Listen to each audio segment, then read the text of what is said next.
British Prime Minister David Cameron says 16,000 police will be put on the streets of London to stop the rioting and looting which has devastated parts of the city over the last few nights. More than 450 people have been arrested as mobs smashed cars and shops and set fire to buildings in the capital, as well as in Birmingham, Liverpool, Bristol and other centres.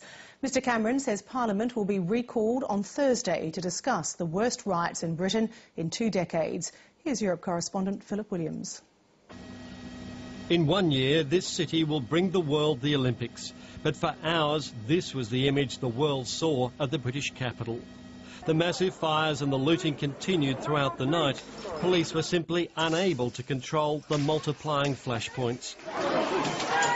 In some areas, the looting was frenzied as opportunist thieves took what they could as quickly as possible.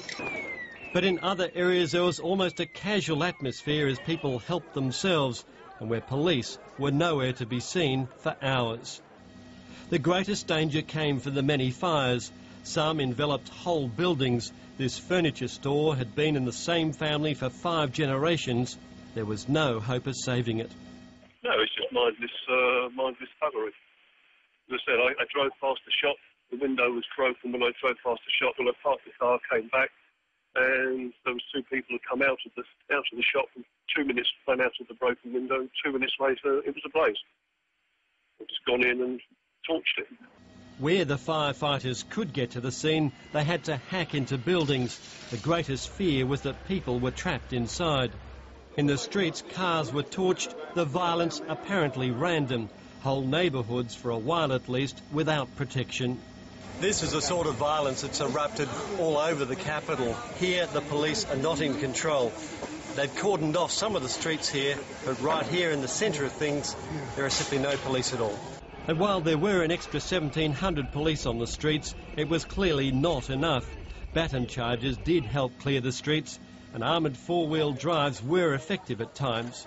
But the looters simply waited until they'd gone past before ransacking the next shop, and horrified residents felt helpless. So the looters had freedom to break into any shop around. Left, right, they kicked it in. Events took an even more sinister turn as shots were fired. One man was hit in a car. He died a short time ago.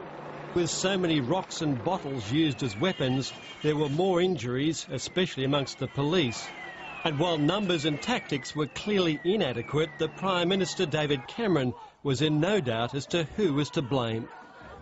This is criminality, pure and simple, and it has to be confronted and defeated. People should be in no doubt that we are on the side of the law-abiding people who are appalled by what has happened in their own communities. David Cameron announced police numbers would be boosted in London from 6,000 last night to 16,000 tonight. The political response too will be redoubled. Parliament will be recalled for a day on Thursday, so I can make a statement to Parliament and we can hold a debate, and we are all able to stand together in condemnation of these crimes and also to stand together in determination to rebuild these communities. Police have begun releasing CCTV images of those alleged to have been a part of the violence. They want the public to help identify them and say there'll be more images to come. The community's faith in the ability of the police to protect their safety, their homes and businesses has been shaken to the core.